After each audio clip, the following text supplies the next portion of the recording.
සනත් මම චමිත් විජේසුන්දර මම කෝට්ටේ නගර සභාවේ අපේක්ෂක කැටයට කන්ටෙස්ට් කරනවා බැද්දගාන ආසනයෙන් අද මාධ්‍ය සාකච්ඡාවට එකතු වෙද්දී අපි මුජුබුරු ඇමතුමා විශාල කාරණා ගොඩක් ප්‍රකාශ කරා විශේෂයෙන් කියන්න ඕනේ මේ ආණ්ඩුව තමයි අවුරුදු 75ටම වැඩියෙන්ම බොරු කියපු වැඩියෙන්ම බොරු කියලා බලයගත්තු ආණ්ඩුව. මොකද එහෙම කියන්නේ අපි දැන් ගෙයින්ගට යනකොට මේ ආණ්ඩුවට ඡන්දය පාවිච්චි කරපු විශාල පිරිසක් ඊටමත් දුකට සහ මේ ආණ්ඩුව එපා වෙච්ච තත්යකට පත් වෙලා තිබෙනවා.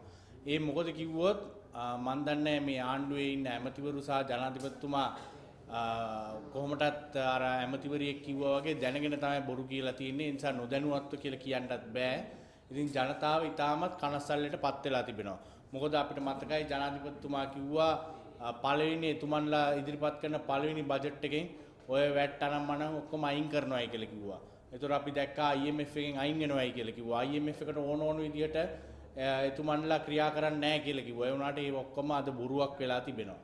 ඒ නිසා මේ ජනතාව අපි තව කියන්න ඕනේ ජනාධිපතිතුමා පැය එකමාරක් hina වෙවි ජෝක් දදා තමයි අර පාර්ලිමේන්තුවේ බජට් එකේ අන්තිම දවසේ කතා කරේ. ජනාධිපතිතුමනි ඔබතුමා ඔය වාහනේ අර පස්ස අර මිලියන් ගණන් වලින් තියාගෙන යන BMW රථේ යනකොට පොඩ්ඩක් බහැලා කඩේකට ගොඩ වෙන්න මිනිස්සුන් එක පොඩ්ඩක් කතා කරන්න. මිනිස්සු ඉන්නේ ඊටමත් අමාරු තත්ත්වෙන්.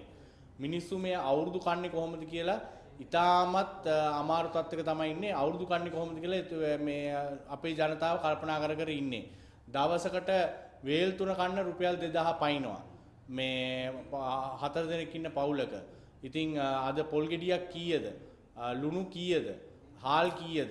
ඉතින් ඒ වගේ තත්ත්වයක් තියෙද්දී ජනාධිපතිතුමා hina වෙවි විහිළු කර කර තමයි අපි දැක්කේ අන්තිම පාර්ලිමේන්තුවේ ඒ එක පොරොන්දුවක්වත් එතුමා දුන්න එක පොරොන්දුවක්වත් ඒ බජට් එකෙන් ඉෂ්ට කරේ නැහැ. ඉතින් ඒ වගේම අපි කියන්න ඕනේ ක්ලීන් ශ්‍රී ලංකා කියලා වැඩපිළිවෙලක් ගෙනාවා. දැන් අපි දන්නවා දැන් මේ ඡන්දේ පළාත් පාලන ඡන්දය ඇවිල්ලා තියෙනවා. පළාත් පාලන ඡන්දේ එක්ක තමයි මේ ක්ලීන් ශ්‍රී ලංකා වැඩපිළිවෙල ගෙනාවේ ජනවාරි මාසේ. ඒ වුණාට ඒ ගෙනාවාමත් ඒ ක්ලීන් ශ්‍රී ලංකා ගෙනාපු ආණ්ඩුවවත් දන්නේ නැහැ ඒ හරියට ක්ලීන් ශ්‍රී ලංකා කියන්නේ මොකක්ද කියලා. අපි දැක්ක ඇමතිවරු එකක් කියනවා, මන්ත්‍රීවරු තව එකක් කියනවා. ඒ වගේ ඉතාමත් ව්‍යාකූල තත්ත්වයක් තමයි මේ ක්ලීන් ශ්‍රී ලංකා ගැන තිබ්බේ. එතකොට අපි දැක්ක දැන් අද වෙනකොට ක්ලීන් ශ්‍රී ලංකා ක්ලීන් ශ්‍රී ලංකා එකක් නැහැ. අද වෙනකොට කොළඹ නගරේ සහ මේ කෝට්ටේ ප්‍රදේශයේ චිකන්ගුන්යා වැඩි වෙලා තිබෙනවා. මේ මිනිස්සුන්ට බෙහෙත් ටිකක් ගන්න යන්න බෑ. මිනිස්සුන් චිකන්ගුන්යා වලින් මේ ඊටමත් පීඩාවට පත් වෙලා තියෙනවා. ඩෙන්ගු වැඩි වෙලා තියෙනවා. තව වෛරස් උණුවල් වැඩි වෙලා තියෙනවා.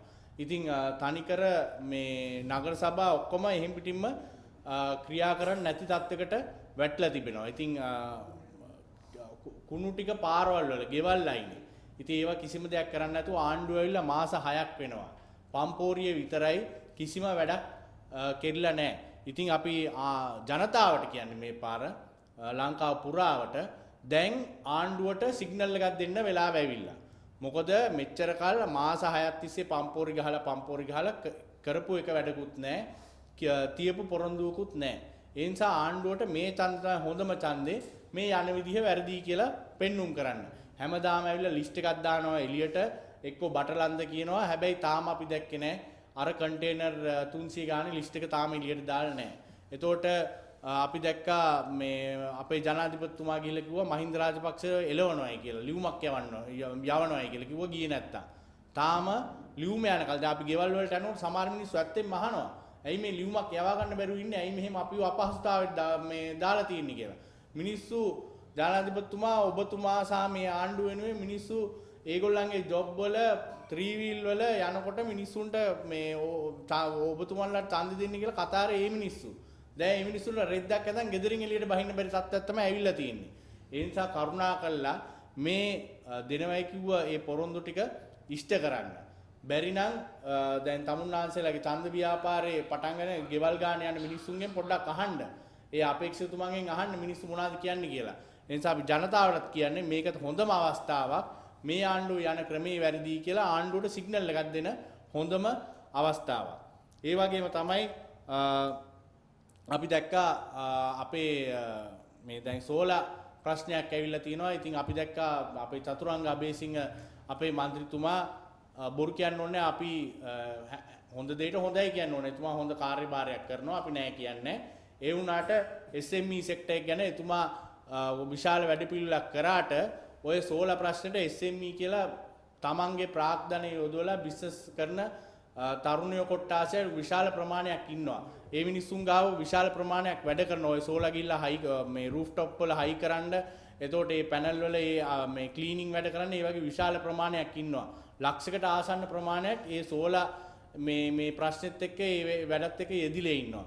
ඉතින් මේ ආපු අලුත් රේට්ස් එක්ක ඒ බිස්නස් වැහෙන්න යනවා. කරුණා කරලා ඒ වලට මැදිහත් වෙන්න. මේ ඕන විදිහට එක චෙයාමන්ලාට ඕන විදිහට මේ වැඩේ කරන්න දෙන්න එපා කියන එක කරුණා කරලා ඔබතුමාවත් මේක තේරුම් අරගෙන ආණ්ඩුවත් එක්ක සාකච්ඡා කරලා ජනාධිපතිතුමත් එක්ක සාකච්ඡා කරලා මේකට මැදිහත් වෙන්න කියලා තමයි අපි ඉල්ලා සිටින්නේ. ඒ වගේම තමයි තව අපි දැක්ක විජිත හේරත් මැතිතුමා booking.com ගැන කතා කරා. ඒ වගේම තමයි booking.com කියලා තියෙනවා. ඊට පස්සේ hostel world කියලා තියෙනවා. ඒ වගේම තියෙනවා Airbnb කියලා. දැන් ඒවට ටැක්ස් කරන්න ඉස්සෙල්ලා අපි කරුණා කළා විජිත හේරත් ඇමතුමාට කියනවා අර ඉස්සෙල්ලා මුජුබුරු ඇමතුමා කිව්වා වගේ අහංගම තියෙනවා එහෙන් පිටින්ම මේ කළු ඉකොනොමි එක. එහෙට ගිහිල්ලා ඒවා වටලන්න. අපේ අහිංසක කොල්ලෝ කෙල්ලෝ අමාරුවෙන් තියෙන සතෙත් දාලා රෙස්ටෝරන්ට් එකක් කරනවා එක්කෝ මොන හරි එහෙ වැඩක් කරන්න හදනවා. එහෙ විශාල ප්‍රශ්නයකට ඇවිල්ලා තින්නේ මම මේ මාධ්‍යනුත් ඉල්ලනවා අහංගම් පැත්තට යන්න තනිකර සුද්දොන්ගේ වෙනම රටක් හැටියට තමයි ඒක ක්‍රියාත්මක වෙන්නේ. ඉතින් එතන පොලිසියත් ක්‍රියාත්මක වෙන්නේ මේ සාමාන්‍යයෙන් අපේ ඉන්න මිනිස්සු බොහොම අමාරුවෙන් තියෙන සල්ලියක් දාලා ටැක්ස් එක ගෙවලා වැඩක් කරන්න හදද්දී එහෙන් මෙහෙන් හොරට බීස ගහන් ආපු සුද්දෝ ටික මේ බිස්නස් කරනවා මේ සල්ලි වලට කිසිම ටැක්ස් එකක් ගෙවන්නේ නැහැ. ඉතින් ඒ ආණ්ඩුවට අපි ඉල්ලා සිටින්නේ මේවට ක්‍රියාත්මක වෙන්න සහ ක්ලීන් ශ්‍රී ලංකා වැඩි පිළිවෙල හරියට ක්‍රියාත්මක කරන්න. දැන් අඩු ගන්න මේ ඡන්ද වේලාවත් මිනිස්සුන්ට පෙන්වන්න හරි මේ බොරුවට හරි ක්‍රියාත්මක කරන්න. මොකද මේ චිකන්ගුන්යා කියන ඒ උවදුර වැඩියෙන් දැන් මේ ස්ප්‍රෙඩ් එකගෙන යනවා. ඊට පස්සේ ජනතාව අහිංසක ජනතාවට අමාරුවෙන් ඉන්න ජනතාවට මේ බෙහෙත් ගන්නවත් බැරි තත්ත්වයක් තමයි තියෙන්නේ. ඒ නිසා මේ චිකන්ගුන්යා කියන එක ඉතාමත් බරපතල තත්ත්වයක්. ඒ නිසා අපි නලින්ද ජයතිස්ස ඇමතුමාටත් කියනවා මේවට මේ ක්‍රියාමාර්ග ගන්න බොරුවට ඇවිල්ලා ප්‍රකාශනිකුත් කරන්නේ නැතුව. බොහොම ස්තුතියි.